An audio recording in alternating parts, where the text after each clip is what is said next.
is lyrical content is very, very important for you, the power of words. I mean, the first record, Vich Padeh Sande, which, wow, I played when I first started at Radio 1. So you and I journey has gone along parallel journeys you and I have been on. You, of course, being successful, me less so, much less so. And it's interesting that you talk about lyrical content. So tell me about Rue. Tell me about the lyrical content. It's really cool to be back on this show, man. Vich Padeh Sande was such a beginning. It was a starting, and from there to where I'm at now is a. As a matter of fact, I'm speaking with a couple of guys that are writing a book. And it's going to be the whole journey is going to be part of that. But I think as far as my music is concerned, I have a very lyrical approach to it, and I think my production also sets apart. If you notice, I like to produce beats. I like to work with producers.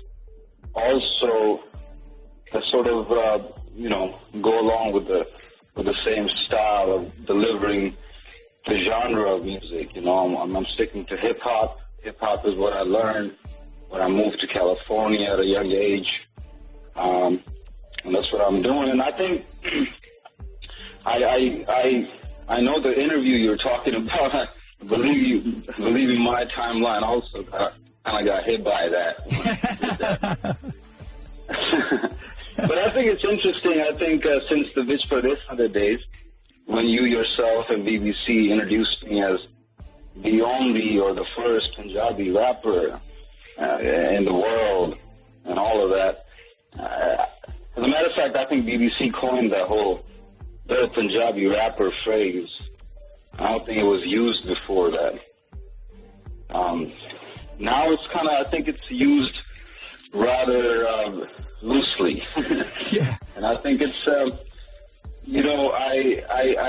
remember Imran Khan, speaking on the subject and sort of like sticking with his argument that he never heard of Honey Singh. But I think that was a stretch. But I could see his point. I could see his point. Me being myself living internationally and music scene being so big and vast, I don't think we listen to what goes on in India.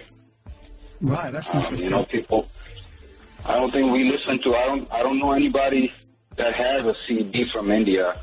And you won't find it in my house or in my car and my boys. I'm listening to 2 Chainz. Right. I'm listening to. I love the Holy Grail.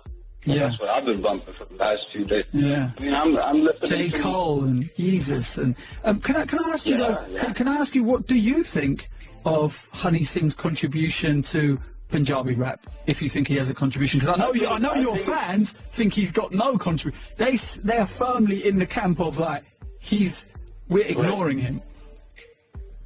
No, I love it. I think he's making some great fun party music. Myself like to listen to party music that comes out of the whole when you're in a club or you're at a party or you're dancing or that kind of environment calls for fun music.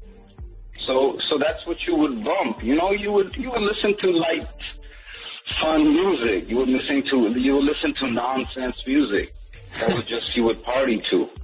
And I think that's great. That happens in America all the time. And of course. And I think it's not to be looked down upon. I think the comparison better is a Soulja Boy comparison. Right, I hear you. Everybody got up on Soulja Boy's case. Even Ice-T took an offense to him. He got vocal on it. He got all personal. He put out a video on YouTube cussing out Soulja Boy. But to me, an Ice-T is a legend, man. If you don't know Ice-T, you don't know hip-hop. Yeah, for real. And I'm pretty sure kids like Honey Singh, they're not listening to Ice-T, man. You can't talk to them about Ice-T, Ice Cube, and, KRS-One. And where I'm from the Bay Area, you got